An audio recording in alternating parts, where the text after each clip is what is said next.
उस नदी को दूध से भरना होगा। बोले भक्तवत्सल भगवान की जय हो। अब जितने काले बाल वाले थे सबका दिमाग फेल। यहां तक स्थिति बन गई कि बाराती सब वापस हो गए, दुल्हन की विदाई नहीं हुई। सब बाराती लोग बस में गए। बाबा ने कहा क्या हुआ, दुल्हन तो नहीं दिख रही, विदाई क्यों नहीं हुई? बारातियों ने कहा कि भाई वो कन्या का पिता कह रहा है कि हमारे गांव के बगल में एक नदी है, उसको दूध से भरना होगा। तो वयोवृद्ध का दिमाग कहा तो बहुत छोटी सी बात है, इसके लिए आप लोग क्यों परेशान हैं? तो बारातियों ने कहा छोटी बात है, बहुत बड़ी बात है। कहा बहुत छोटी बात है। कहा मतलब? कहा उनसे जा करके बोलो कि पहले नदी को पानी से खाली करें, हम दूध की व्यवस्था कर लिए। अगर नदी होगा तो उसमें पानी होगा जरूर, और नदी को पानी से खाली करना इतना आसान नहीं, पहले उन नदी को पानी से खाली करें। देखिए वृद्धों का जो अनुभव होता है, वृद्धों का सम्मान हमको आपको करना चाहिए। अभिवादनशीलस्य नित्यं वृद्धोपसेविना चत्वारि तस्य वर्धन्ते आयुः विद्यायशो बलम। बोली भक्तवत्सल भगवान की जय हो। दक्षिणा का विवाह जो है भगवान यज्ञ नारायण के साथ हुआ है। बिना दक्षिणा के कोई भी यज्ञ जो है पूर्ण नहीं होती। सुखदेव भगवान कहते हैं महाराज परीक्षित जी, महाराज मनु की जो सबसे छोटी कन्या थी जिसका नाम प्रसूति था, उसका विवाह भूत भावन भगवान शंकर के साथ संपन्न हुआ है। और इधर दक्ष प्रजापति को जब प्रजापतियों का नायक बनाया गया है तो प्रजापति दक्ष एक स्वागत समारोह किए, समारोह का आयोजन किए। बहुत सारे देवी देवता इकट्ठा हुए और उस सभा में जब दक्ष प्रजापति गए, ब्रह्मा विष्णु महेश को छोड़ करके अन्य देवता उठ करके खड़े हो गए। अब दक्ष को ये बात बहुत बुरा लगा कि हमारा दामाद ये शंकर उठ करके खड़ा नहीं हुआ, ये तो बड़ा अशिष्ट है, बड़ा असभ्य है। खरी खोटी सुनाना शुरू कर दिए। अब भोले बाबा अपने राम में मस्त, कोई माला पहना दे तब भी अच्छा। भगवान की जय हो। अयम तो लोकपाला नाम यशघ्नो निरपत्रपा। ये शंकर तो बड़ा निर्लज्ज है, निरपत्रपा। कुछ लोगों ने निरपत्रपा का अर्थ जो है निर्लज्ज लगाया है, लेकिन भगवान शंकर के जो गण थे उन्होंने इसका अर्थ बदल दिया।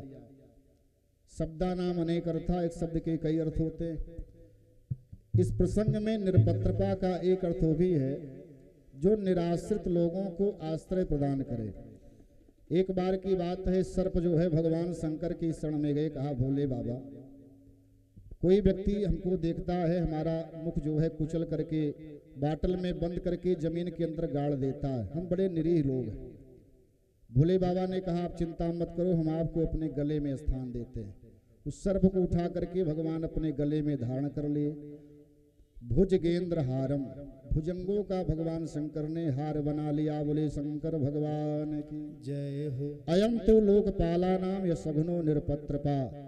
दक्ष ने कहा ये तो बड़ा निर्लज्ज है, बड़ा अशिष्ट है, असभ्य है, इसके जीवन में जरा सा भी शिष्टाचार नहीं। भोले बाबा को इस खरी खोटी का कोई उनके जीवन में प्रभाव नहीं पड़ा, अपने राम में मस्त। लेकिन भगवान शंकर के जो गण थे नंदीश्वर आदि, ये बात उनको बड़ी बुरी लगी। नंदीश्वर गणों ने कहा रे दक्ष अहंकारी, तो बड़ा असभ्य है, भगवान शंकर को खरी खोटी सुना रहा है, जा मैं तुझे श्राप देता हूँ, एक दिन ऐसा आएगा तुम्हारा सिर जो है धड़ से अलग हो जाएगा। जिस मुख से भगवान शंकर का तू अपमान कर रहा है। हरिहर निंदा सुनहि झुकाना, होई पाप गो घात समाना। जो अपने इष्ट की निंदा सुनता है उसे गोहत्या का पाप लगता है। अब इसी अपमान का बदला लेने के लिए दक्ष प्रजापति हरिद्वार के कनखल क्षेत्र में विराट यज्ञ का आयोजन करते हैं। अन्य देवी देवताओं को निमंत्रण दिए, लेकिन भगवान शंकर को निमंत्रण नहीं दिए। अब देवता अपनी अपनी पत्नियों के साथ सुंदर विमान पर बैठ करके कनखल क्षेत्र की यात्रा कर रहे थे। कैलाश पर बैठे हुए भगवान शंकर अपने राम में मस्त, लेकिन माता सती से नहीं रहा गया। बोली शंकर भगवान की जय हो। माताओं का मायके से बड़ा प्रेम होता है, होना भी चाहिए।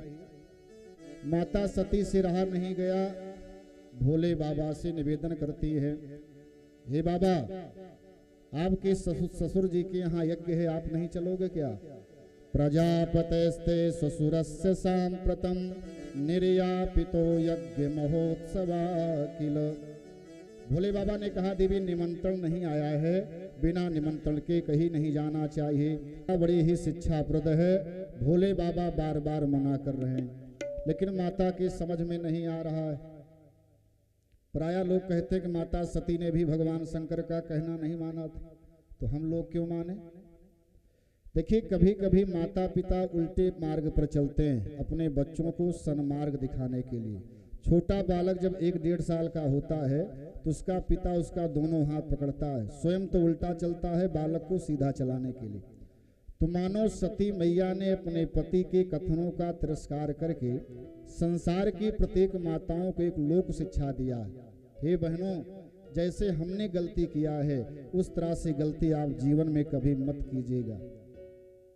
पति की आज्ञा का अनुसरण कीजिएगा, कभी पति की आज्ञा का अवज्ञा मत कीजिएगा।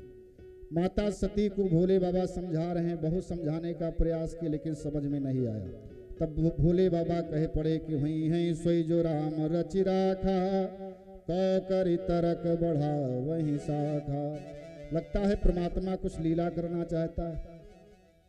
देखिए, हमको आपको पहले कर्म करना चाहिए, लेकिन कर्म करने के बाद भी अगर कार्य ना बने तो उसको भगवान के ऊपर छोड़ देना चाहिए। भोले बाबा पहले समझाने का प्रयास किए, लेकिन माता के समझ में नहीं आ रहा है तो उसको भगवान के ऊपर छोड़ दिए। नंदीश्वर के पीठ पर आरूढ़ होकर के प्राअंबा भगवती महारानी सती कनखल क्षेत्र की यात्रा करती हैं। दक्ष प्रजापति के द्वारा उनका अपमान किया गया। बहनों ने हंस करके माता सती का अपमान किया है, लेकिन माता प्रसूति दौड़ी दौड़ी गई, माता सती को अपने गले से लगा लिया। हे देवी, आपके आने से हमारे यज्ञ मानव पूर्ण हो गए। तुम्हारी सभी बहनें आई थी, आपकी अनुपस्थिति में यज्ञ अधूरी लग रही थी। माता सती का अपमान हुआ है पिता दक्ष के द्वारा। और माता सती ने कहा, हे माँ, हम जाती हूँ यज्ञशाला की परिक्रमा करने के लिए। यज्ञ की परिक्रमा का बड़ा महत्व हमारे शास्त्रों में बताया गया है। जाने अथवा अनजाने में जो पाप हमारे द्वारा होता है वो परिक्रमा करने से नष्ट होता है। यानि कानि च पापानि जन्मांतर कृतानि च तानि सर्वाणि विनश्यन्तो प्रदक्षिण पदे पदे। बोली भक्तवत्सल भगवान की जय हो। ये प्रदक्षिणा का मंत्र है। पदे पदे या पर पूजकेभ्यः सद्यो समेदादि फलं ददाति तां सर्व पापं क्षय हेतु भूतां प्रदक्षिणां ते परिता करोमि। माता सती ने जाकर के यज्ञशाला की परिक्रमा किया है। तो मैया ने जब ईशान कोण में देखा, ईशान कोण जो होता है वो भगवान शिव का होता है। इसलिए कहते हैं कि मकान जब आप बनवाइए तो पूरब और उत्तर का जो कोना ईशान कोण है, अगर वहाँ पूजा स्थल हो तो सबसे उत्तम माना जाता है। आग्नेय कोण में रसोई हो, ईशान कोण में पूजा स्थल हो। कभी ईशान कोण में किचन आदि का निर्माण नहीं करना चाहिए। ईशान कोण भगवान शिव का स्थान होता है। आपके पानी का, जल का स्थान हो, पूजा का स्थल हो, वो ईशान दिशा सबसे उत्तम मानी जाती है। माता सती ने जब ईशान कोण को खाली देखा, भगवान शंकर के स्थान को नहीं देखा, तो मैया कुपित हो गई। खुद का अपमान हुआ, माता को इतना बुरा नहीं लगा, लेकिन भगवान शंकर के अपमान को देख करके माता सती का शरीर एकदम धड़कने लगा। उनके नेत्र लाल लाल फड़कने लगे, मानो संपूर्ण सृष्टि को जला करके नष्ट कर देंगे। और संपूर्ण आचार्यों और ऋत्विजों को मैया ने ललकारा, हे ब्राह्मणों, हे आचार्यों, आप लोग इस सभा को छोड़ करके भग जाइए, नहीं तो क्षण मात्र में संपूर्ण सभा को हम दग्ध कर दूंगी। बोले शंकर भगवान की जय हो। अब इधर माता सती कुपित होती हैं। उत्तराभिमुख होकर के पीतांबर को मैया ने ओढ़ा है और योगाग्नि के माध्यम से अपने शरीर को नष्ट किया है।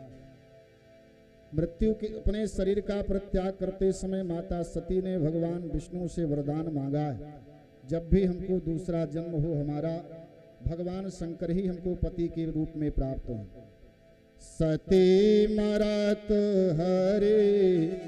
सन बर मांगा सती मरत हरि सन बर मांगा सती मरत हरि सन बर मांगा सती मरत हरि सन बर मांगा सती मरत हरि सन बर मांगा जन्म जन्म शिव पद अनुरागा जन्म जन्म शिव पद अनुरागा जन्म जन्म शिव पद अनुरागा। बोले शंकर भगवान की जय हो। सती का दूसरा जन्म महाराज हिमवान की कन्या मैना के गर्भ से हुआ है। मैना के गर्भ से मैया का जब जन्म हुआ है तो नारद जी पहुंच गए। महाराज हिमवान और मैना ने नारद जी का पाद प्रक्षालन किया, कहा भगवान हमारे घर में कन्या का जन्म हुआ है, इसकी हस्तरेखा को देख करके इसके दोष और गुण को बताइए। पहले दोष की बात करते हैं, बाद में गुण की बात करते हैं। आज का व्यक्ति गुण ज़्यादा सुनना चाहता है, दोष कोई सुनने के लिए तैयार नहीं है। और पंडित जी लोग प्रायः गुणे बताते भी हैं, नहीं तो 11 की जो मिलना वो भी चला जाएगा। बोले भक्त वत्सल भगवान जय हो। कोई बुराई सुनने के लिए तैयार नहीं। माता सती ने कि मैया मैना ने कहा हमारे कन्या में दोष क्या है, पहले दोष बताना गुण बाद में। लेकिन नारद जी ने मन में विचार किया कि सती तो पूरे संसार की माँ है, कौन बेटा ऐसा होगा जो अपने माँ में दोष देखेगा, भाई गुण ही नजर आएगा। तो मैया सती की माता मैना ने पूछा पहले दोष, लेकिन नारद जी ने बताया है पहले गुण, दोष तो बाद में बताते हैं। बोले भक्त वत्सल भगवान की जय हो। नारद जी ने कहा माँ ये आपके घर में जिस कन्या का जन्म हुआ है इस संपूर्ण प्रकार के लक्षणों से युक्त होगी और संसार के द्वारा ये पूजनीय होगी। शैल सुलक्षण सुता तुम्हारी, सभी प्रकार के लक्षणों से युक्त होगी और इसके अंदर 2-4 अवगुण भी है। इसका जो पति होगा ये अगुण और अमानी होगा। अगुण का अर्थ ये भी है कि जिसके अंदर कोई गुण ना हो, और अमानी जिसके जीवन में मान और अपमान का कोई भेदभाव नहीं होगा। मान मिले तब भी अच्छा, अपमान मिले तब भी अच्छा। जोगी जटिल अकाम मन, ये जोगी होगा, बाबा होगा। अकाम मन, उसके मन में किसी भी प्रकार की कामना नहीं होगी। जोगी जटिल अकाम मन नगन अमंगल वेश, और उसके शरीर पर कोई वस्त्र नहीं होगा। भगवान नारद ने भविष्यवाणी किया था ना, तो नारद भगवान शंकर जब बारात लेकर के गए थे महाराज हिमवान के यहाँ, तो भगवान शंकर वास्तव में नंग धड़ंग हो गए थे। बोली भक्त वत्सल भगवान की जय हो। तो लोगों ने कहा कि भोले बाबा आपको शर्म नहीं आई? तो भगवान शंकर ने कहा देखिए संत की वाणी को हम हमेशा सत्य ही करते हैं। नारद जी ने भविष्यवाणी किया था कि नग्न अमंगल वेश, हमने सोचा कि थोड़ी देर के लिए हम नग्न ही हो जाएं। जोगी जटिल अकाम मन नगन अमंगल वेश, अस स्वामी यही कह मिलें परिहस्त अशरीक। इसका जो स्वामी होगा जोगी होगा, अकामी होगा, नग्न वेश वाला होगा। धीरे धीरे समय व्यतीत हुआ है, माता पार्वती कुछ बड़ी हुई हैं और इधर राक्षसों का आतंक बढ़ा है। देवताओं ने स्वयं भगवान राम प्रकट होकर के भगवान शंकर से निवेदन करते हैं, विवाह का प्रस्ताव रखते हैं, हे भगवान आप विवाह कर लो। भगवान शंकर के विवाह में काम की प्रधानता नहीं है। काम की पूर्ति के लिए उन्होंने विवाह नहीं किया, राम की इच्छा की पूर्ति के लिए विवाह किया। स्वयं भगवान राम प्रकट हुए और भोले बाबा से निवेदन करते हैं भगवान आप विवाह कर लो, हमारी इच्छा है। क्योंकि जब तक आप विवाह नहीं करेंगे तब तक वो त्रिपुरासुर नाम का जो दानव है उसको आशीर्वाद है कि भगवान शंकर का जो पुत्र होगा खडानन के द्वारा ही उसकी मृत्यु होगी। बोली भक्त वत्सल भगवान की जय हो। राम जी प्रकट हुए हैं, भगवान शंकर से निवेदन करते हैं मम बिनती गोस्वामी जी ने मानस में दर्शाया है कि राम जी भगवान शंकर से निवेदन करते हैं कि अब बिनती मम सुनो स्यो जो मुँह पर निज नेव तो जाए विवाहों शैल जो यह मोहि मांगे देव। आप जाकर के शैल सुता से विवाह करो। भगवान शंकर ने राम जी के उस निवेदन को सिरोधार किया है। बोले शंकर भगवान की जय हो। भगवान शंकर की बड़ी सुंदर दिव्य बारात सजी है। शिव गणों ने भगवान शंकर का श्रृंगार किया है कि शिवहि शंभु गण करहि श्रृंगारा, शिवहि शंभु गण करहि श्रृंगारा, शिवहि शंभु गण करहि श्रृंगारा, शिवहि शंभु गण करहि श्रृंगारा, जटा मुकुट यहि मोर सवारा, जटा मुकुट यहि मोर सवारा, जटा मुकुट यहि मोर सवारा, कुंडल कंकन पहिरे ब्याला, कुंडल कंकन पहिरे ब्याला, तन विभूति पट के हरि छाला, तन विभूति पहिरे हरि छाला, शशि ललाट सुंदर सिर गंगा, शशि ललाट सुंदर सिर गंगा, नयन तीन उपवीत भुजंगा, नयन तीन उपवीत भुजंगा, नयन तीन उपवीत भुजंगा। नयन तीन उपवीत भुजंगा। बोले शंकर भगवान की जय हो। शिवहि शंभुगन करें श्रृंगारा, जटा मुकुट, जटाओं का मुकुट तैयार कर दिया गया। ये चर्चा अद्य भागवत में नहीं है, लेकिन कुछ अंदर से इच्छा बनी तो हमने कहा कि शिव जी का संचित में विवाह ही क्यों न करा दिया जाए, क्योंकि भागवत की कथा तो इस मंच से प्रत्येक वर्ष हो रही सन 2009 से। आए संक्षिप्त में भगवान शिव के विवाह की कथा हम लोग श्रवण करें व्यासपीठ से यथासंभव समय के अंतराल में।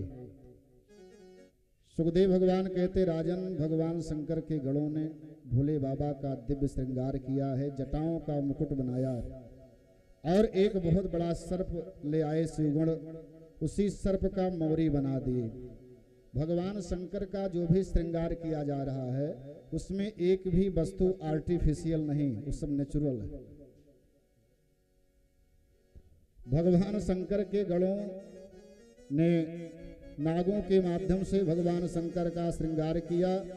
जटा मुकुट अहि मोर संवारा, कुंडल कंकन पहिने व्याला। आई भाई अनिल जी, हर्षा दे चले रचाने शिव जी। देखिए हमारे बीच में जिले के विशिष्ट पत्रकार भैया अनिल द्विवेदी जी और देव पुरोहित महासभा के अध्यक्ष हमारे अनुज भैया प्रवीण तिवारी जी, भैया अरुण जी आए हैं। हमारी व्यासपीठ आपका हार्दिक स्वागत और अभिनंदन करती है। भगवान शंकर के गण भगवान शंकर का श्रृंगार करते हैं, जटाओं का मुकुट बनाया गया है और एक बड़ा सर्प ले आकर के एक सुंदर सी मौरी भी बना दिया गया। कुंडल कंकन पहिने ब्याला, ब्याल माने सर्प होता है।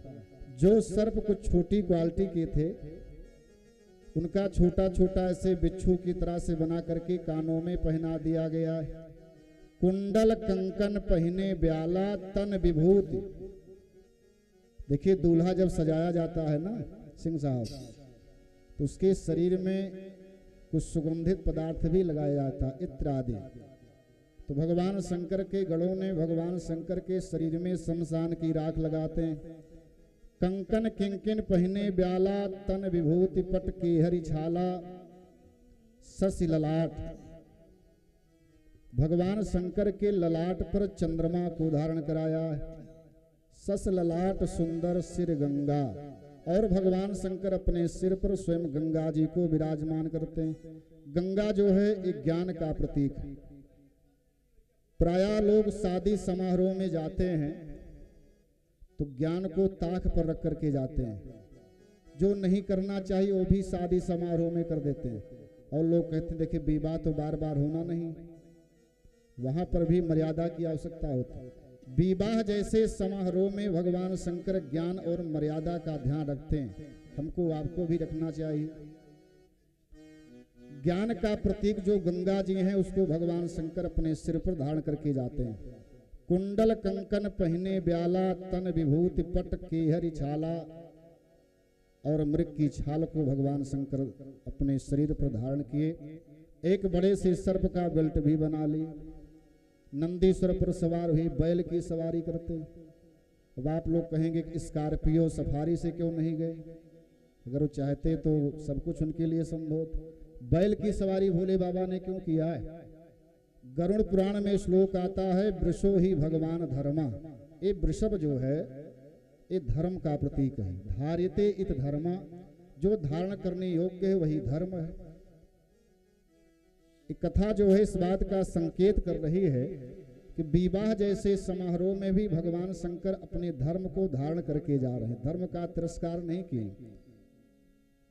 वृषभ की सवारी किए, बैल की सवारी पर सवार होकर के भोले बाबा अपने गणों के साथ महाराज हिमांचल के यहाँ जाते हैं। सुंदर दिव्य बारात लेकर के भगवान विष्णु अपने वाहन पर सवार हुए गरुड़ पर, भगवान ब्रह्मा जी हंस पर सवार हुए, देवराज इंद्र ऐरावत की सवारी करते हैं।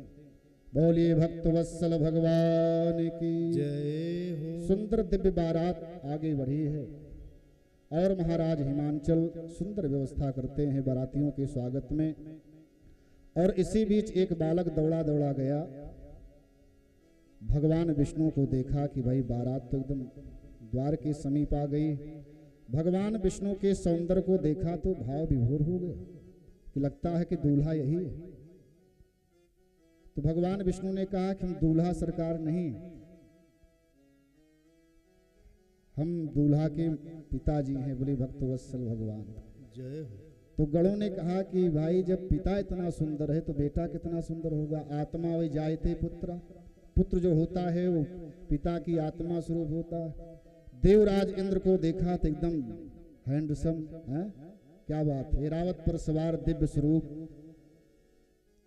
महाराज हिमांचल के जो सदस्य थे उन्होंने पूछा कि आपका परिचय? कहा हम दूल्हा सरकार के नौकर हैं। कहा जिस बराती का नौकर इतना अच्छा हो दूल्हा सरकार का, वो दूल्हा सरकार कितना दिव्य होगा। अब लोगों के मन में उत्सुकता बढ़ती जा रही है, बढ़ती जा रही। अब वो बालक दौड़ा दौड़ा आगे गया। जब वास्तव में भगवान शंकर के स्वरूप को देखा तो दौड़ा दौड़ा आया, उस घर में जा करके एकांत स्थान पर छिप करके बैठ गया कि दूल्हा तो एकदम पार्वती के अनुकूल नहीं, तो एकदम प्रतिकूल है। बोले भक्तवत्सल भगवान की जय हो। भगवान शंकर की दिव्य बारात महाराज हिमांचल के यहाँ पहुंची है। आइए हम लोग बारात का स्वागत भी करते हैं कि भोले बाबा की आई है बारात, चलो सखी दर्शन करें। भोले बाबा की आई है बारात, चलो सखी दर्शन करें। भोले बाबा की आई है बारात, चलो सखी दर्शन करें। सब लोग बोलिए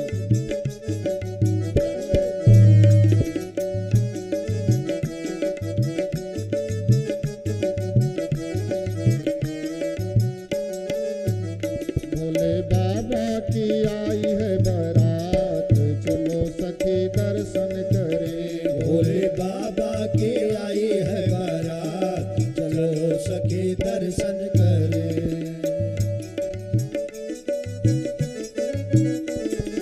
बोले शंकर भगवान की जय हो।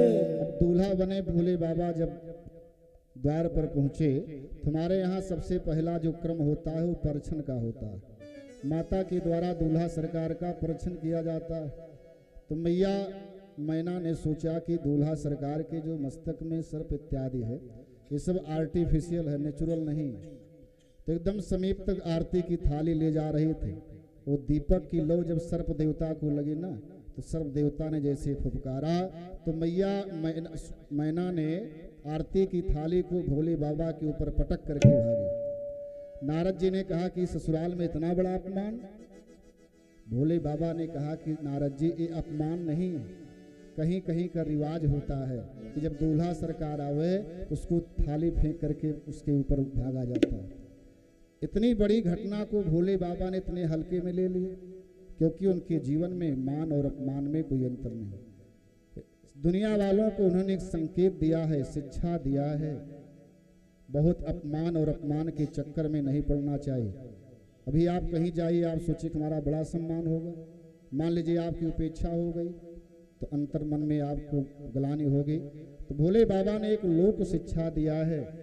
महारानी मैना ने भगवान की आरती उतारा है, विवाह का कार्य संपन्न हुआ है, ब्रह्मा जी के द्वारा वेद मंत्र का बड़े दिव्य शैली से गायन किया गया है, भावर हुआ है, अग्नि आहुति हुई है, लाजाहुति हुआ है। और जिस समय माता पार्वती की विदाई हो रही थी, महारानी मैना ने एक सुंदर सी लोक शिक्षा दिया है, बिटिया जब तू ससुराल जाओगे ना तो अपने पति की खूब सेवा करना। करहूं जाए संग कर पद पूजा, करहूं जाए संग कर पद पूजा, करहूं जाए संग कर पद पूजा, करहूं जाए संग करहूं जाए शंकर पद पूजा। नारी धर्म पति देव न दूजा, नारी धर्म पति देव न दूजा, नारी धर्म पति देव न दूजा। शंकर भगवान की जय हो। करहु जाय शंकर पद पूजा। आप जा करके अपने पति भगवान शंकर की पूजा करना, सेवा करना। अब कुछ लोगों ने कहा कि मैना ने कहा कि पति की सेवा करना, तो पति की सेवा का मतलब नहीं कि सास ससुर को गाली देना। करहु जाय शंकर पद पूजा, नारी धर्म पति देव न दूजा। क्योंकि हे पार्वती, आपके ससुराल में केवल पति हैं, न तो सास हैं न तो ससुर हैं, न दूजा। इसलिए पहले पति की सेवा करना। लेकिन माता सीता का जब विवाह हुआ है तो महारानी सुनैना ने पहले सास ससुर की बात किया है। सास ससुर गुरु सेवा करी हूँ, पति लुख रखिया यशुवन सर हूँ। पहले सास ससुर की सेवा करना, तब अपने पति की सेवा करना। लोक धर्म की शिक्षा दे करके महारानी मैना पार्वती मैया को विदा करती। अब भगवान शंकर माता पार्वती जी के साथ कैलाश पर्वत की ओर प्रस्थान करते हैं। करहि विविध विधि भोग विलासा, गणन समेत बसहि कैलासा। भगवान शंकर के द्वारा महारानी प्राअंबा भगवती पार्वती के गर्भ से 2 पुत्र पैदा हुए। एक का नाम गजानन और दूसरे का नाम खडानन। भगवान स्वयं तो हैं पंचानन, उनके 5 मुख हैं। बेटा पैदा किए तो खडानन और चेला बनाए तो दशानन।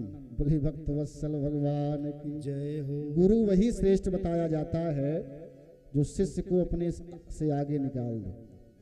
भगवान शंकर रावण एक ऐसा चेला था भगवान शंकर का कि रावण की पूजा को स्वीकार करने के लिए भगवान शंकर को 24 आवर्स रावण के यहाँ पूजा स्थल में ठहरना पड़ता था। पहले से जा करके भोले बाबा इंतजार करते कि हमारा चेला आएगा और पूजा करेगा, क्योंकि चेला मूढ़ी है, तो कब पूजा पर बैठ जाए इसका कोई भरोसा नहीं।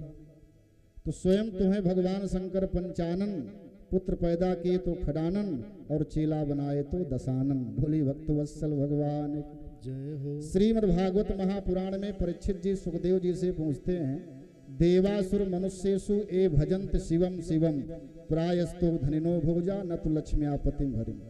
हे गुरुदेव भगवान, लक्ष्मीपति भगवान नारायण की जो लोग उपासना करते हैं वो उतना धन से संपन्न नहीं होते हैं, लेकिन जो लोग भगवान शंकर की सेवा करते हैं ना वो ज्यादा संपन्न दिखते। इसका कारण क्या है? सुखदेव जी ने कहा, परीक्षित जी, भगवान शंकर के जो भक्त होते हैं ना, जो भगवान की सेवा करते हैं, तो भगवान शंकर पात्र और कुपात्र नहीं देखते हैं। आपके अंदर पात्रता हो चाहे ना हो, अगर आप वरदान मांग रहे हैं तथास्तु दे देते हैं। लेकिन भगवान विष्णु के अंदर एक क्वालिटी है कि जब तक आपके अंदर पात्रता नहीं आएगी, जीवन भर भगवान की भक्ति करते रहो, कुछ मिलने वाला नहीं है। बोली भक्त वत्सल भगवान जय हो। अच्छा, भगवान नारायण के भक्त हुए विदुर जी, बड़े दीनहीन। भगवान के भक्त हुए सुदामा जी, लेकिन भगवान शंकर के भक्त हुए रावण। कनक कोट विचित्र मणिकृत सुंदरायतना घना। रावण जिस राजमहल में रहता था ना, वहां पर सुंदर सुंदर मणियां लगी हुई थी, बैदूर मणि, कौस्तुभ मणि। कनक कोट विचित्र मणिकृत सुंदरायतना घना, चौहट हट सुवट बीती, चार पुर बहुविधि बना। गजबाज खच्चर निकर पदचर, रथ बरूथन को गने, बहुरूप निश्चर जूथ अतिबल सेन वर्णत नहीं बने। रावण की प्रशासनिक व्यवस्था, उसके यहाँ जो 4 फोर्सेस थी, यूपीपी, पीएसी, सीआरपीएफ और बीएसएफ, इतना कुशल उसकी प्रशासनिक व्यवस्था थी कि हनुमान जी को भी सोचना पड़ा है। बोले भक्तवत्सल भगवान जय हो। उस रावण की मिलिट्री इतना एक्टिव रहा करती थी कि हनुमान जी जब लंका के मुख्य द्वार पर पहुंचे, लंकिनी मिली, तो हनुमान जी ने सोचा इतनी सुंदर प्रशासनिक व्यवस्था है, तो हनुमान जी को मशक समान रूप कपिधरी। अब बॉर्डर पर पाकिस्तान से वो आतंकवादी आकर के फायर करके चले जा रहे हैं, तो कहीं न कहीं से हमारी आपकी भी कमी है। हाँ, मुझे आपनों ने ही लूटा, गैरों में क्या दम था, मेरी किश्ती वहीं डूबी, पानी कम था। आए दिन पेपर में निकलता है कि हमारे ही देश का कोई सिपाही जो है हमारे देश की गुप्त सूचना को पाकिस्तान भेज रहा है। तो अगर हम पराजित हो रहे तो अपनों से। रावण की प्रशासनिक व्यवस्था बड़ी उत्तम कोटि की है। हनुमान जी मशक समान रूप कपिधरी, लंक ही चले सुमिर नर हरि। नर हरि माने नरसिंह भगवान। बोली नरसिंह भगवान की जय। नरसिंह भगवान का स्मरण करके हनुमान जी, मशक का एक अर्थ मच्छर भी होता है और मशक का एक अर्थ जो है छोटा सा रूप बना करके, क्योंकि हनुमान जी के पास 8 सिद्धियां थी, अरिमा, महिमा, लघिमा, प्राप्ति, इसित, वसित और कामत। लघिमा नाम की सिद्धि का ये वैशिष्ट हुआ करता था कि साधक अपने स्वरूप को बहुत छोटा से भी छोटा बना सकता था, और महिमा नाम की ये सिद्धि थी कि साधक अपने स्वरूप को बहुत विराट बना सकता था। हनुमान जी विराट रूप धारण किए हैं माता सती को सांत्वना देने के लिए। बोले भक्तवत्सल भगवान की जय हो। अष्ट सिद्धि नव निधि के दाता, अष्ट सिद्धि नव निधि के दाता, अष्ट सिद्धि नव निधि के दाता, अष्ट सिद्धि नव, अष्ट सिद्धि नव निधि के दाता, असवर दीन जानकी माता, असवर दीन जानकी माता, असवर दीन जानकी माता। माता सीता ने हनुमान जी को कहा, अजर, आप अजर हो जाइए। देखिए, इस मंदिर में प्रत्येक मंगलवार को सुंदरकांड होता है, तो इच्छा है थोड़ा सा सुंदरकांड पर भी संक्षिप्त चर्चा हो जाए। माता सीता ने हनुमान जी को कहा अजर, तो हनुमान जी का मन उदास हो गया। हम अजर होकर के क्या करेंगे? अजर का मतलब कि आपके जीवन में कभी वृद्धावस्था ना आवे। फिर मैया सीता ने कहा अमर, आप अमर हो जाइए। तब भी हनुमान जी का मन उदास। फिर कहा गुणनिध सुत होहु, आप गुणों के भंडार हो जाइए। हनुमान जी उदास।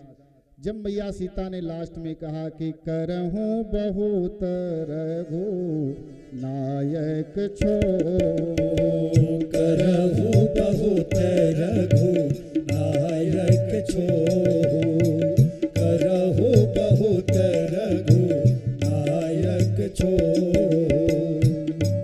देखिए, छोहू जो है वहां पर प्रयोग किया जाता है। छोहू माता पिता का स्नेह जो पुत्र के ऊपर होता है, तो वहाँ पर छोहू शब्द का प्रयोग किया जाता है। यानी कि राम जी सदैव आपके प्रति उनके मन में पुत्र जैसा भाव हो। अजर अमर गुण निधि सुत हो, करहूं बहुत रघुनायक छो। सतयुग में, त्रेता में राम जी रहे, द्वापर में भगवान कृष्ण रहे, लेकिन हनुमान जी का प्रभाव तो चारों युगों में रहा है कि चारों युग पर ताप तुम्हारा, चारों युग पर ताप तुम्हारा, चारों युग पर ताप तुम्हारा।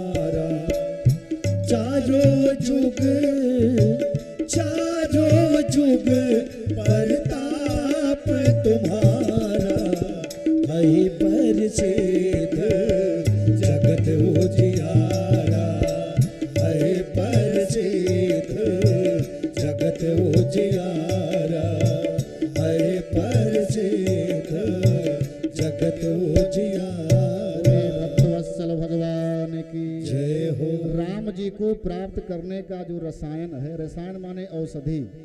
जैसे आपको अगर कोई दवा लेना है तो आपको औषधालय पर जाना होगा, कोई पुस्तक लेना है तो पुस्तकालय में जाना होगा, विद्या अध्ययन करना है तो विद्यालय में जाना होगा, विद्यालय, औषधालय, पुस्तकालय। उसी तरह से राम जी को प्राप्त करने का जो रसायन है, औषधि है, वो श्री हनुमान जी के पास है कि राम रसायन तुम्हारे अपासा, राम रसायन तुम्हारे पासा, राम रसायन तुम्हारे पासा, राम रसायन, राम रसायन तुम्हारे पासा, सदा रहो रघुपति के दासा, सदा रहो रघुपति के दासा, सदा रहो रघुपति के दासा।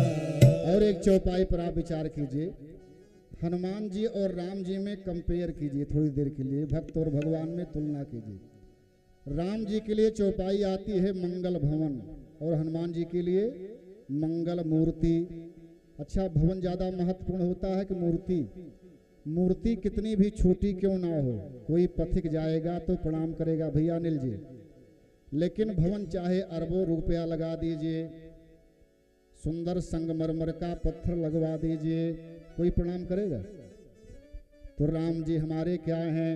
मंगल भवन अमंगल हारी, मंगल भवन अमंगल हारी, मंगल भवन अमंगल हारी, मंगल भवन, मंगल भवन अमंगल हारी, प्रभु दशरथ अजीर बिहारी, प्रभु दशरथ अजीर बिहारी।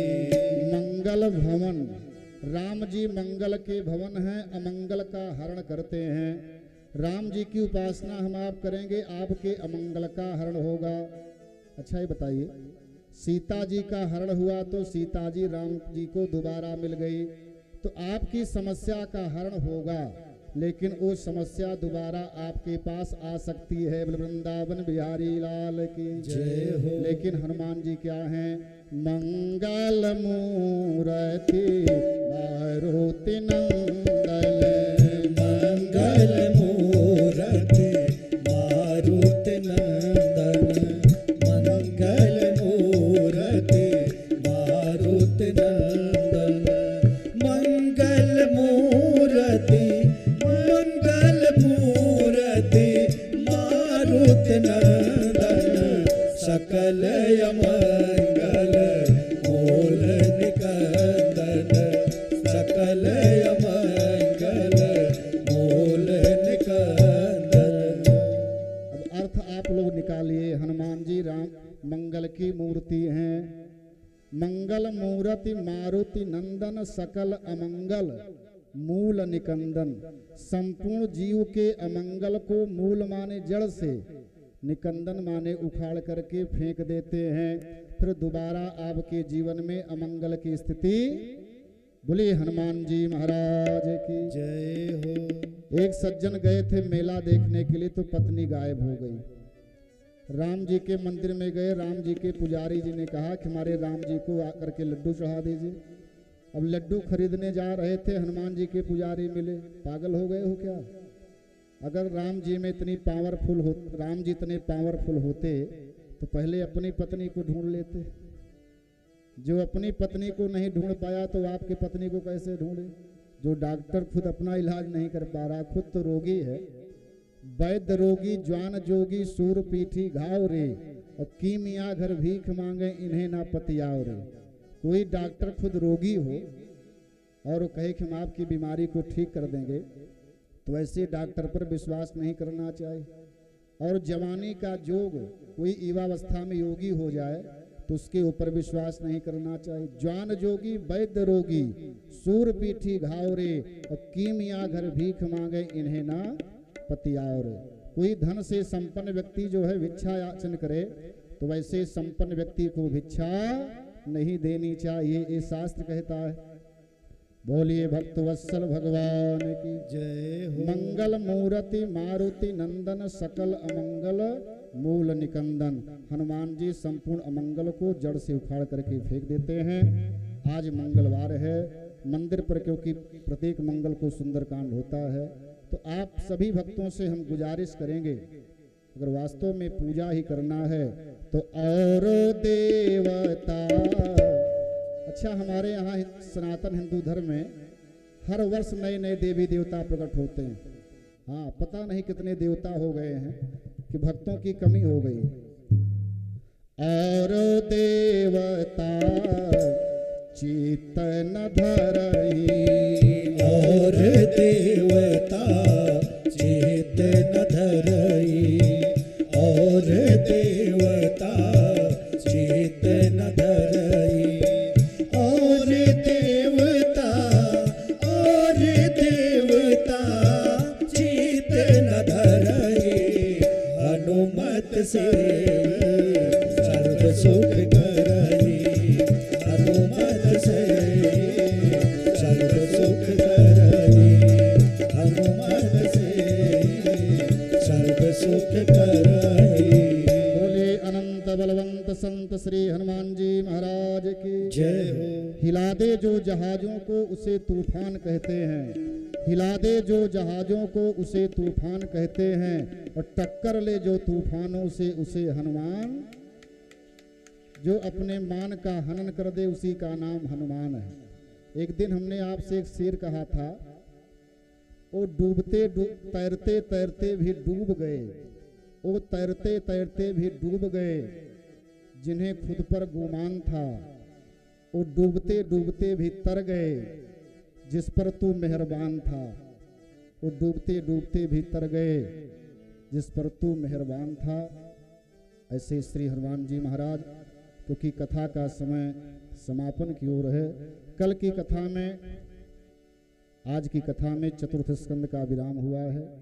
कल पंचम दिवस की कथा में, चतुर्थ दिवस की कथा में ध्रुव चरित, प्रहलाद चरित, अजामिलोपाख्यान, गजेंद्र मोक्ष, वामन अवतार, व्यासपीठ से संक्षिप्त में भगवान राम जी के प्राकट्य की कथा। कल की कथा का जो मुख्य प्रसंग होगा नंद महोत्सव। इस मंदिर प्रांगण में भगवान श्री कृष्ण का प्राकट्य होगा। एक सुंदर दिव्य झांकी आपको दिखाई जाएगी।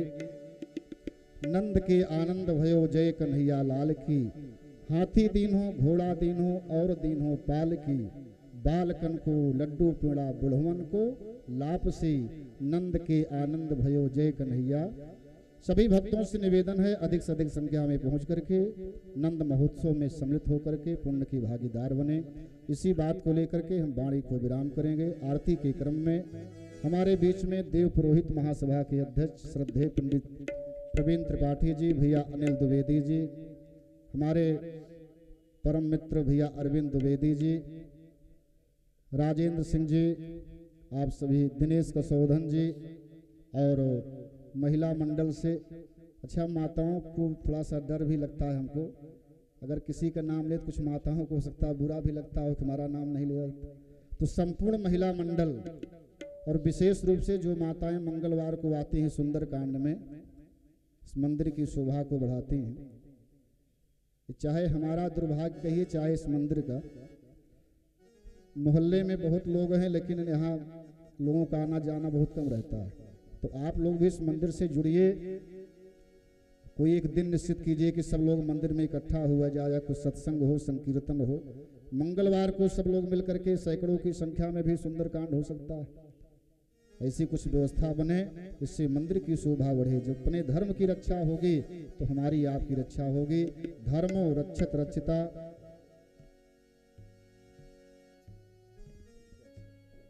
हमारे बीच में पत्रकार सभा के अध्यक्ष, जिले के सुप्रसिद्ध पत्रकार परम श्रद्धेय भैया अनिल द्विवेदी जी, हम चाहेंगे कि आप का 2 मिनट का संबोधन होगा, उसके बाद तब आरती होगी। आरती में जिसका जिसका नाम लिया गया है आ जाइए, हमारी इच्छा है भाई। देखिए पुलिस लाइन में जो भी कार्यक्रम होता है, चाहे 15 अगस्त हो चाहे 26 जनवरी हो, बड़ी बड़ी सभा का आप संबोधन करते हैं। अभी बोलेंगे तो आप लोग खुद ही जान जाएंगे। साथ में भगवान शर्मा जी, क्या बात है, जब स्वयं भगवान जी ही आ गए हैं मंदिर में तो कहना क्या है जी। बोली भक्त वत्सल भगवान की जय हो।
बोल सच्चे दरबार की जय हो।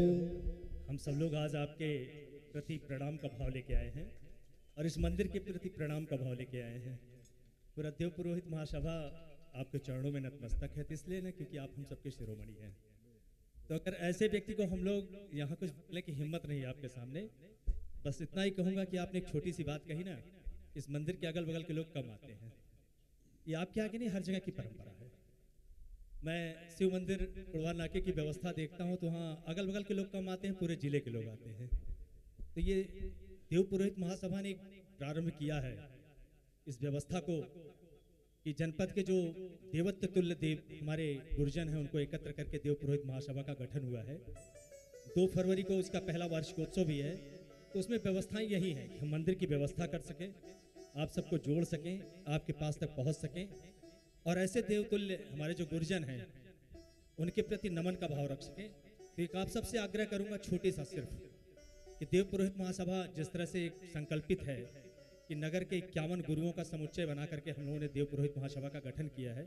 आप सब लोगों का अगर हाथ लग जाएगा तो इस जिले के सभी मंदिरों का कल्याण हो जाएगा। मैं इस बात को देख के पहले भी पीड़ा में होता था कि गुरुजनों का आदर विभिन्न सरकारी कार्यक्रमों में नहीं होता था। हम अपने घर पे अगर 2 गुरु बुलाते थे तो एक गुरु को ऊंचा बैठाते थे, एक को नीचे बैठाते थे। गुरुजनों का हम खुद अपमान करते थे। शादी ब्याह हो तो महिलाएं सारी व्यवस्था करती हैं। दरवाजे पर जब व्यवस्था होती थी द्वार पूजा की, तो कुछ देर द्वार पूजा होती थी, फिर लोग कचरते हुए चले जाते थे। देवता को बुलाया आपने, अपने देवतुल्य दामाद को बुलाया, उनके पिता को बुलाया, उनका स्वागत किया और फिर उसको कचरते हुए चले गए। तो व्यवस्था ये बनती थी कि आप तो सब करते हैं, लेकिन थोड़ा सा उसमें देव पुरोहित महासभा के गुरुजी ने भी, हमारे आदरणीय प्रवीण जी और सभी लोगों ने इस बात को संकल्प लिया कि हम वहां पर द्वार पूजा नहीं कराएंगे जहां चौकी नहीं रखी जाएगी। एक गुरु दूसरे गुरु को अगर छोटा मानेगा तो हम ऐसी जगह नहीं जाएंगे। और ये सिर्फ गुरु के साथ ही नहीं, हमारे सभी ब्राह्मण लोगों के साथ भी एक संकल्प और कि कभी कभी व्यवस्थाएं होती है ना कि हम गुरुजन इतने व्यस्त होते हैं सारे कि तिथि के दिन इनको ढूंढना बड़ा मुश्किल होता है। इसके लिए भी सभी गुरुजनों ने संकल्प लिया है कि एक एक वो ब्राह्मण छात्र बनाएंगे जो पुरोहित का कार्य करेगा, उनके शरण में रहेगा और जब आपको जरूरत पड़ेगी तो इनके दिशा निर्देश पर पहुंचेगा। तो जनपद में ब्राह्मणों की एक लंबी कतार पुरोहितों के रूप में तो व्यवस्था, और निश्चित ही मैं समझता हूं कि आप सब जब इसमें हाथ लगाएंगे, इस मंदिर जहां पर मैं आया हूं, जिस दिन गुरु जी चाहेंगे हम लोग यहाँ की व्यवस्था में आपके साथ खड़े होंगे, तन मन धन से खड़े होंगे। और देव पुरोहित ने एक और संकल्प लिया कि हर मंदिरों पे सफाई का कार्यक्रम अगले महीने से प्रारंभ करेगी। तो जिस दिन यहाँ का भी सफाई का कार्यक्रम हो, हम लोग बाहर सड़क पे पूरी तरह सफाई करें, तो आप सबको भी आमंत्रित करेंगे कि सभी मंदिरों की व्यवस्था इसलिए बनाई जा रही है कि हम जुड़ें। और गुरु जी आपने कहा है ना कि जुड़ने की बात, अगर आपसे सब जुड़े नहीं होते तो प्रांगण भरा नहीं होता। ये सभी हमारे जनपद के जो गुप्ता भैया बैठे हो, हमारे वरिष्ठ हमारी नारी शक्तियाँ बैठी हों, मैं समझता हूँ दिन में 2 से 6 का वक्त निकाल के अगर आपके पास से आए हैं तो बाबा की कृपा है आप पर। और ये सब लोग इस जनपद के वो मूलधर धरोहर हैं जिनको आप सजो के रखेंगे तो धर्म जिंदा रहेगा। अगर आप सब हैं तो धर्म जिंदा है, मैं इतना मानता हूँ, क्योंकि अब हिंदू धर्म को आपकी ज़रूरत है। अगर आप सब एकत्र करके रहेंगे तो कभी हिंदू धर्म नहीं घट सकता है। और मेरा मानना हर व्यक्ति के दिल में राम बसते हैं, हर व्यक्ति के दिल में सीता बसती हैं, और उनको सिर्फ हम जोड़ के चलें, बस इतना ही मेरा भाव है। आप सबको प्रणाम करते हुए जितने लोग आए हैं मेरे लिए आप सब आदरणीय हैं। गुरु जी ने वक्त दिया, इनके प्रति नमन का भाव। जय महादेव।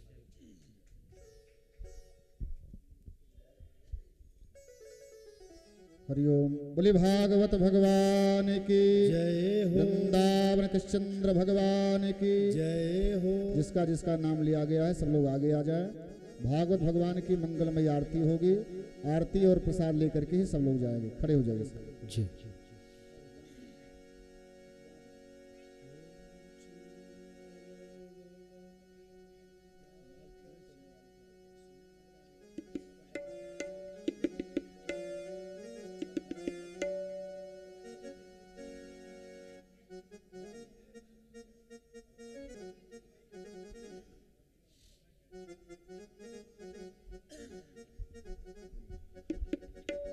हरि ओम चंद्रमा मनसो जात चक्षुः सूर्यो अजायत स्रोतात् वायुश्च प्राणश्च मुखादग्निरजायत। श्री भागवत भगवान की है आरती, पापियों को पाप से है तारती। श्री भागवत भगवान की है आरती, पापियों को पाप से है तारती। श्री भागवत भगवान की है आरती, पापियों को पाप से है तारती। श्री भागवत भगवान की है आरती, पापियों को पाप से है तारती। ये अमर ग्रंथ, ये मोक्ति पंथ, ये पंचम वेद निराला, नौ ज्योति जगाने वाला। ये अमर ग्रंथ, ये मोक्ति पंथ, ये पंचम वेद निराला, नव ज्योति जगाने वाला। हरि नाम यही, हरि धाम यही, हरि नाम यही, हरि धाम यही, जग के मंगल की आरती, पापियों को पाप से है तारती। श्री भागवत भगवान की है आरती, पापियों को पाप से है तारती। ये शांति गीत पावन पुनीत, पापों को मिटाने वाला, हरि दर्श कराने वाला। ये शांति गीत पावन पुनीत, पापों को मिटाने वाला, हरि दर्श कराने वाला। ये सुख करनी, ये दुख हरनी, ये सुख करनी, ये दुख हरनी, श्री मधुसूदन की आरती, पापियों को पाप से है तारती। श्री भागवत भगवान की है आरती, पापियों को पाप से है तारती। ये मधुर बोल पग पंथ खोल, सतमार्ग बताने वाला, बिगड़ी को बनाने वाला। ये मधुर बोल पग पंथ खोल, सतमार्ग बताने वाला, बिगड़ी को बनाने वाला। श्री राम यही, घनश्याम यही, श्री राम यही, घनश्याम यही, प्रभु की महिमा की आरती, पापियों को पाप से है तारती। श्री भागवत भगवान की है आरती, पापियों को पाप से है तारती। श्री भागवत भगवान की है आरती, पापियों को पाप से है तारती। श्री भागवत भगवान की है आरती, पापियों को पाप से है तारती।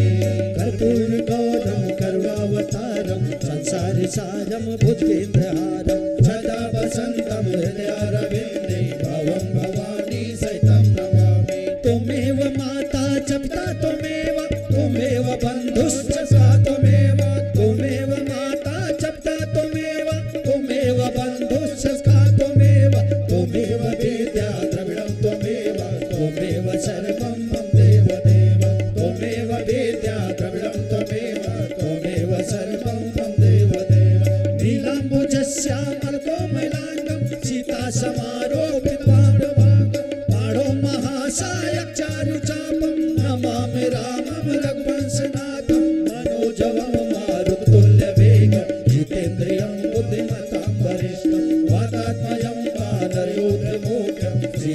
दूतं शरणं प्रपद्ये श्री राम दूतं शरणं प्रपद्ये श्री राम दूतं शरणं प्रपद्ये। बोले भागवत भगवान की जय हो। वृंदावन कृष्णचंद्र भगवान की जय हो। सियावर रामचंद्र की जय हो। उमापति महादेव की जय हो।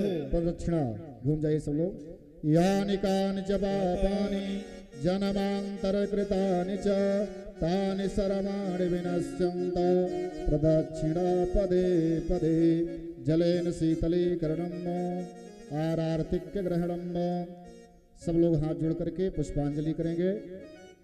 हरि अम्ब जगेन जगमयि जन्त देवास्तानि धरवाणि प्रथमान्यासन्नात् तेहनाकं महिमानः सचन्त यत्र पूर्वे साध्यासन्त देवाः सेवन्ते कावकुलचम्बकपाटलाब्जे पुन्नागजातकरवीररसालभोस्थ बेलप्रवाल तुलसी दलमञ्जरे वेताम्बोजयाम जगदीश्वर मे प्रसीद।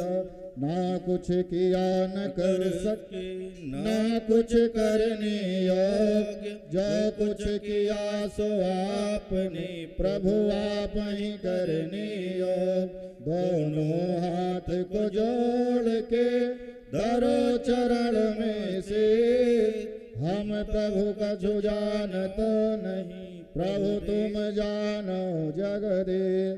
सुमल सुगंधित पुष्प है सरल सुबोध सुजान पुष्पांजलि अर्पण करूं हे नाथ करो स्वीकार। वृंदावन बिहारी लाल की जय। मंत्र पुष्पांजलिं समर्पयामि। मंदिर के मुख्य द्वार पर प्रसाद की व्यवस्था है। सब लोग आरती प्रसाद लेकर के ही जाएंगे। कल की कथा में अधिक से अधिक संख्या में पहुंच करके भागवत रूपी भागीरथी में अवगाहन करके पुण्य के भागीदार बने। जय श्री राधे जय श्री। हरि आसरा इस जहां का मिले ना मिले मुझको तेरा सहारा सदा चाहिए। आसरा इस जहां का मिले ना मिले आसरा इस जहां का मिले ना मिले मुझको तेरा सहारा सदा चाहिए। आसरा इस जहां का मिले ना मिले आसरा इस जहां का मिले ना मिले मुझको तेरा सहारा सदा चाहिए। आसरा इस जहां का मिले ना मिले मुझको तेरा सहारा सदा चाहिए। चांद तारे चांद तारे चांद तारे फलक पर मिले ना मिले चांद तारे फलक पर दिखे ना दिखे मुझको तेरा नजारा सदा चाहिए। चांद तारे फलक पर दिखे ना दिखे मुझको तेरा नजारा सदा चाहिए। आसरा इस जहां का मिले ना मिले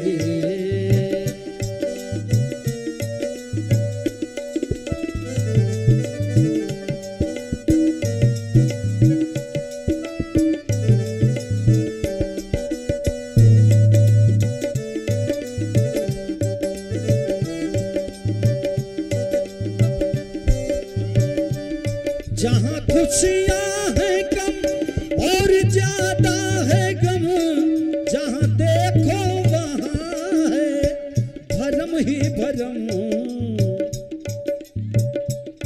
जहाँ खुशियाँ हैं कम और ज्यादा है गम जहाँ देखो वहाँ है भरम ही भरम। जहाँ खुशियाँ हैं कम और ज्यादा है गम जहाँ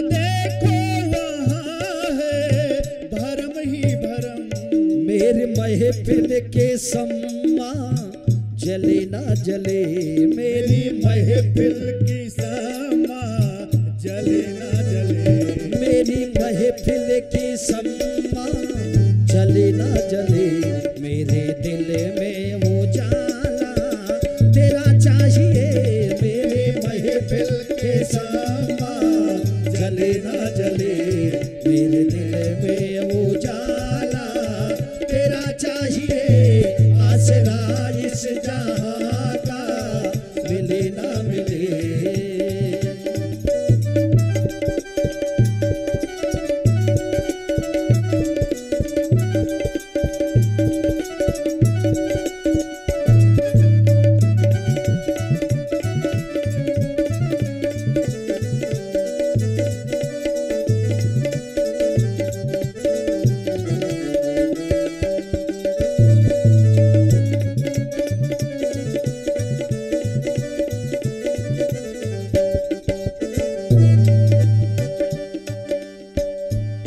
कभी अनुराग है कभी बैराग है, जहाँ बसते हैं माली वहीं बाग है, कभी अनुराग है कभी बैराग है, जहाँ बसते हैं माली वही बाग है, मेरी चाहत की दुनिया बसे ना बसे, मेरी चाहत की दुनिया बसे ना बसे, मेरे दिल में बसेरा तेरा चाहिए, मेरी चाहत की दुनिया बसे ना बसे, मेरे दिल में बसेरा तेरा चाहिए, आसरा इस जहां का मिले ना मिले।